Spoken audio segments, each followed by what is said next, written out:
Kazi Mzumbu yoye, majina yanafanana kabisa na kule kwetu Kizimkazi.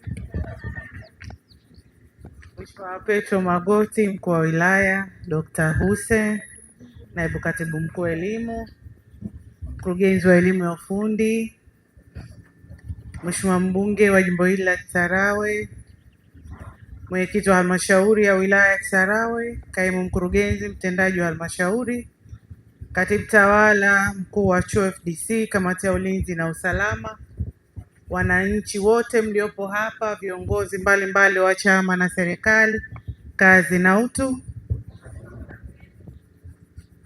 Awali ya yote tumshukuru Mwenyezi Mungu kwa kutujalia leo kutukutanisha hapa katika kuangalia maendeleo ya chuo chetu hichi cha VETA. Lakini Mheshimiwa mkuu wa wilaya, nichukue fursa hii kuwapongeza sana kwa mapokezi yenu, lakini pia kuwapongeza kwa jitihada zenu mbalimbali ambazo mmezichukua kuona kwamba chuo hichi kinasimama hapa kilipofikia, lakini na pale tulipokwama ndio tumefika leo hii, ili tuzungumze tuone tunakwamuka wapi.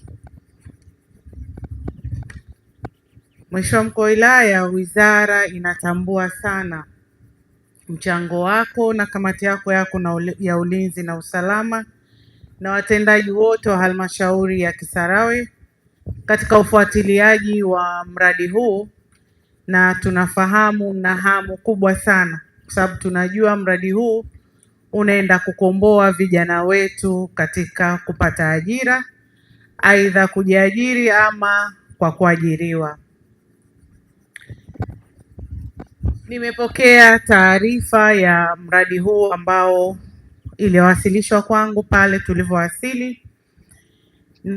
Katika muktadha huo, nataka niseme yafuatayo.